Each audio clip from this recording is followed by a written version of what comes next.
Ooh! Alright, in this video we're checking out the Volantex Sport Cub. Has a 500mm wingspan, 1S brushed motor, and it has like all the stabilization features in beginner mode, and obviously has expert mode with no stabilization. Pretty similar to the Eachine Mini Mustang that I reviewed not too long ago. Has the same Aerobatics button here for doing loops and rolls. So check out the other video if you want to see like a warbird type versus this one. This is also 4-channel operation, ailerons, elevator, and rudder, but this ought to be a little bit easier to fly because it is a high wing instead of a warbird. It should fly also slower, but today we got quite a bit more wind here, so we'll see how this goes. All right, let's plug in the battery first. I believe it's the same size battery, 360 milliamp hour 1S. Turn on the controller, and it's going to do some initialization. Check all the control surfaces seem to be working correctly. Beginner mode is all the way up on the switch, expert mode is all the way down, and obviously intermediate is in the middle. We'll start off from beginner, then move up. The return to home, or basically 180 reverse, is the same.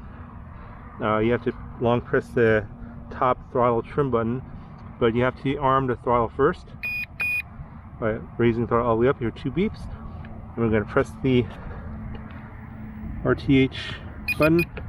There we go, 3 beeps, and then the rudder will go back and forth. You know, it's been activated, so that means that it will basically come back in this direction. So if I'm going in that direction, I take off, it'll turn around and go this way. So if I'm over here, it'll turn around and come back this way. It just does a 180, so keep that in mind. Alright, so let's go ahead and take it off. That was a very easy takeoff. Right into the wind. And as expected, flies about what I thought it would fly like. Slower than the Mustang. You can see how much slower than the Mustang was. Much faster downwind, of course, but it maintains level attitude. The stabilizers on these little microplanes are just getting so much better and cheaper. This one, because it's a high wing, probably will have a less chance of stalling than the warbird.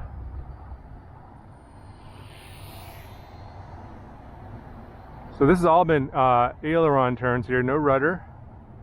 I think it gives rudder input in beginner mode with just the aileron, so you can just use one stick to basically control the airplane. You just have to maintain a little bit of throttle, about half throttle right now.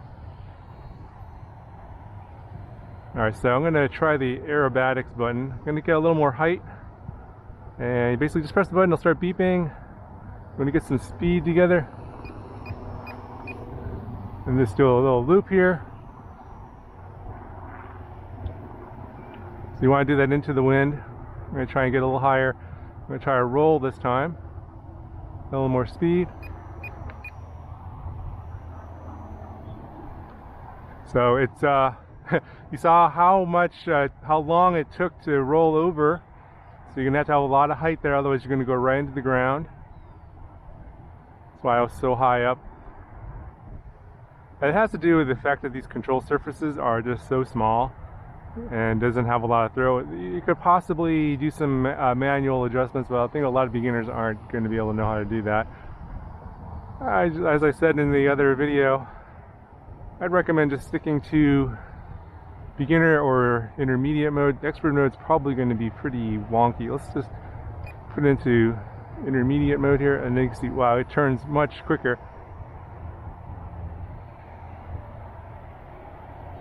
A lot more control, and with it tipping over that much more, you have more chance of stalling. It's also quite a bit more responsive to the stick inputs, and also a little bit more twitchy too, so You're going to get even more when you go to expert mode. You have no stabilization in expert mode, so let's go ahead and pop that into expert mode here. No stabilization at all, just flying it totally manually.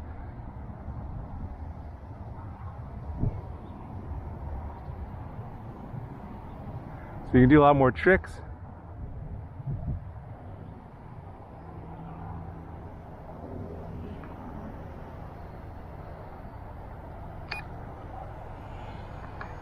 Ooh!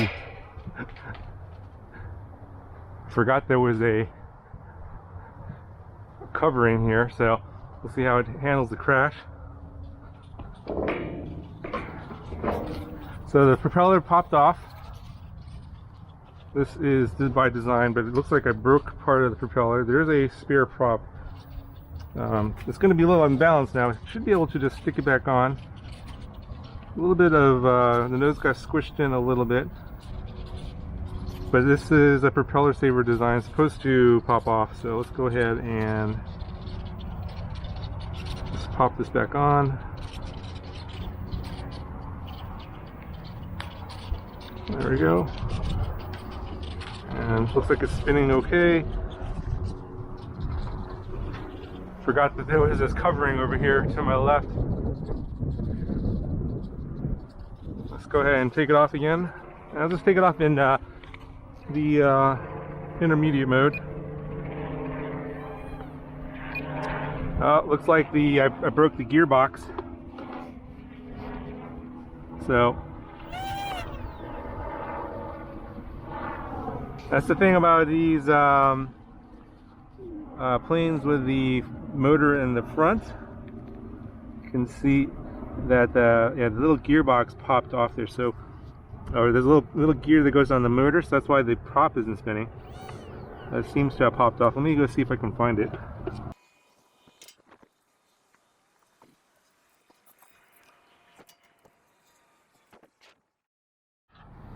Well, it looks like that's the end of this review. I can't seem to find that little gear. It popped off somewhere. It's a pretty small part that goes on the inside, and yeah, I'll show you a little picture if I can. But yeah, so that's the thing with these, planes with the props in the front. If you hit them, you're flying into something, you're going to pop the propeller off, or the motor might get damaged. I mean, they have interesting setup here with the gearbox and the prop saver, but it looks like their weak point is the fact that that little gear that's on the motor itself can come off. In that case, that you can't fly it anymore. So real world test here for you guys. You can see that this isn't perfect, but yeah, try and not crash this. You could have that problem as well, but it flies pretty good in beginner mode otherwise. Anyway, I hope you enjoyed the video, and I'll talk to you guys in the next one.